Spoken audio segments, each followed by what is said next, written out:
The rain hammered against the windows of our Chicago apartment, a relentless rhythm that mirrored the chaos in my head.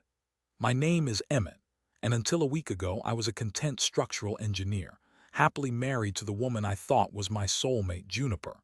We'd been together for 12 years, married for 10. We had a comfortable life, a cozy home, and plans for a future filled with travel and maybe, someday, kids. It all started with a misplaced receipt. A small, seemingly insignificant piece of paper that would unravel everything I thought I knew about my life. I was tidying up Juniper's purse, something I often did to help her out, when I found it tucked away in a side pocket. It was a receipt from a small boutique hotel downtown, dated a few weeks prior. The room service charge was substantial. Dinner for two, expensive wine, a late-night movie. Juniper was a freelance graphic designer. She often worked late and I trusted her implicitly. When I saw the receipt, my first thought was that she'd had a client meeting and hadn't wanted to bother me with the details. But something felt off. The romantic nature of the charges, the late hour it gnawed at me. I decided to casually bring it up. "Hey, hun," I said one evening, trying to sound nonchalant. "I found this receipt in your purse from the Grandview Hotel. Did you have a meeting there?" Juniper stiffened slightly. "Oh, that," she said, a little too quickly. "Yeah, I met with a new client. It was a long meeting and we decided to order in. I didn't want to bore you with the details." Her explanation sounded plausible, but her body language told a different story. She avoided eye contact, fidgeting with her necklace. I decided to let it go for the moment, but the seed of doubt had been planted. Over the next few days, I became hyper-aware of Juniper's behavior. She was more distant, more guarded. She spent more time on her phone, often whispering when she thought I wasn't listening. She started going to the gym more frequently, which was unusual for her. I tried to rationalize it, to convince myself that I was being paranoid, but the feeling in my gut wouldn't go away. One evening, Juniper told me she had a late meeting with a client and wouldn't be home until late. I kissed her goodbye, trying to mask the suspicion that was eating me alive. As soon as she left, I made a decision. I was going to follow her. I know it sounds like something out of a bad movie, but I couldn't shake the feeling that something was terribly wrong. I waited about an hour after she left, then got in my car and drove downtown. I parked a few blocks from the office building where she supposedly had her meeting and waited. Time seemed to stretch on forever. Every passing car, every pedestrian made me jump. After what felt like an eternity, I saw Juniper emerge from the building. But she wasn't alone. She was with a man. A man who wasn't me. He was tall, handsome, with a confident swagger. I didn't recognize him. They were laughing and talking animatedly as they walked down the street. They stopped in front of the Grandview Hotel, the same hotel from the receipt. I watched in disbelief as they kissed, a long, lingering kiss that confirmed my worst fears. My heart shattered into a million pieces. The pain was so intense, it felt physical.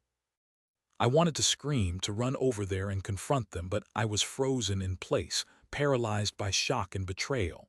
I sat in my car, watching them disappear into the hotel. The rain continued to fall, washing over the windshield, blurring my vision. I felt numb, empty. Everything I thought I knew about my life, about my marriage, had been a lie. I drove home in a daze. I couldn't think, I couldn't feel. I just went through the motions, mechanically parking the car, walking up the stairs to our apartment, unlocking the door. I sat on the couch in the dark, waiting for Juniper to come home. She arrived around midnight, full of apologies for being so late. "The meeting went on longer than expected," she said, giving me a peck on the cheek. "I'm exhausted." I looked at her, at the woman I had loved and trusted for so many years, and I felt nothing but anger and disgust. "Who was he, Juniper?" I asked, my voice cold and hard. She froze. "Who was who?" she stammered. "Don't play dumb with me," I said. "I saw you at the Grandview Hotel with another man." Her face paled. She opened her mouth to speak, but no words came out. The silence hung heavy in the air, broken only by the sound of the rain. "It's not what you think," she finally said, her voice barely a whisper. "Oh, really?" I said, my voice dripping with sarcasm. "Because it looked exactly like you were having an affair." She started to cry. "Emmett, please let me explain." "Explain what?" I said, my anger rising. "Explain how you could betray me like this." Explain how you could lie to my face. She launched into a rambling explanation about how she felt neglected, how I was always working, how she needed attention. It was the same tired excuses I'd heard in countless movies and TV shows. I didn't buy it for a second, so instead of talking to me, instead of trying to work things out, you decided to cheat on me. I said, my voice shaking with rage. She didn't answer. She just stood there, crying, looking pathetic. Get out, I said, my voice barely above a whisper. What? She said, her eyes wide with shock. I said, get out, I repeated, my voice louder this time. I don't want to see you, I don't want to talk to you, just get out. She begged me to reconsider, to give her another chance, but I was done. I was finished. I couldn't forgive her. I wouldn't forgive her. She left that night, taking a suitcase full of clothes and a lifetime of memories. I watched her go, feeling a strange mix of anger, sadness, and relief. The next few weeks were a blur. I barely ate, barely slept. I went to work, but I was just going through the motions. I couldn't concentrate, I couldn't focus. I was a zombie going through the motions of life without actually living. I told my friends and family what had happened. They were supportive, offering words of comfort and encouragement. But nothing could fill the void that Juniper had left behind. I decided to hire a private investigator. Not because I wanted to win her back, but because I needed to know the truth. I needed to know everything. I needed to understand why she had done this to me. The investigator, a woman named Brielle, was thorough and professional.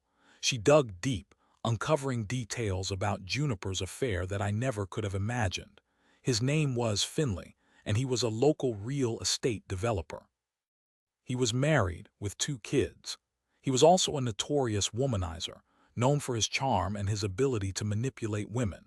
Brielle discovered that Juniper and Finley had been having an affair for months. They had met at a charity event and had hit it off immediately. He had showered her with attention, with gifts, with promises of a better life. But the most shocking thing Brielle uncovered was that Finley had been using Juniper to gain access to confidential information about my company. He was planning a major development project, and he needed inside information to get ahead of the competition. Juniper, blinded by her infatuation with Finley, had been feeding him information about our company's plans, about our strategies, about our clients. She had betrayed me not only as a husband but also as a colleague. The revelation hit me like a ton of bricks. I couldn't believe that Juniper could be so naive, so foolish, so selfish. She had risked everything for a man who didn't care about her, a man who was just using her. I confronted Juniper with the evidence Brielle had gathered.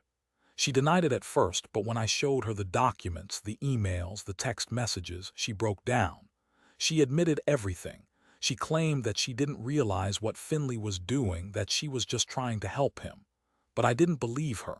She knew exactly what she was doing. She had made a conscious decision to betray me, to betray our company, to betray everything we stood for. I turned the evidence over to the authorities. Finley was arrested and charged with fraud and conspiracy.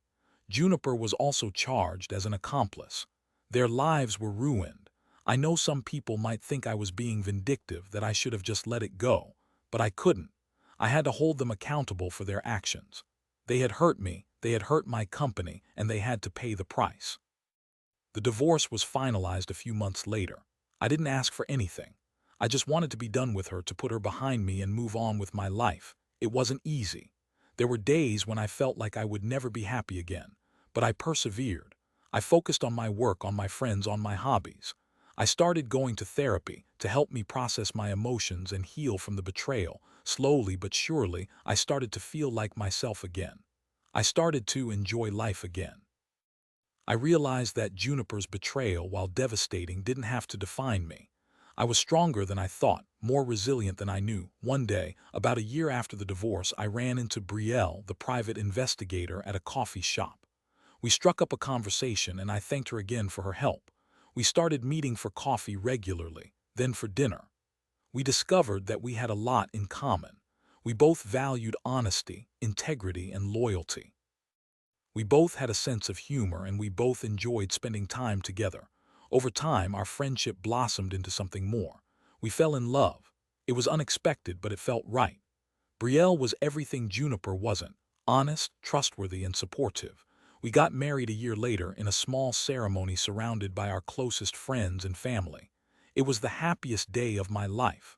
I had found love again after experiencing the deepest betrayal imaginable. I learned a lot from my experience with Juniper. I learned that people are not always who they seem to be. I learned that trust is a precious gift and it should be given cautiously. I learned that forgiveness is not always possible and sometimes it's okay to let go. But most importantly, I learned that even after the most devastating betrayal, it is possible to find happiness again. It is possible to heal, to move on, and to love again. My story may have started with heartbreak, but it ended with hope.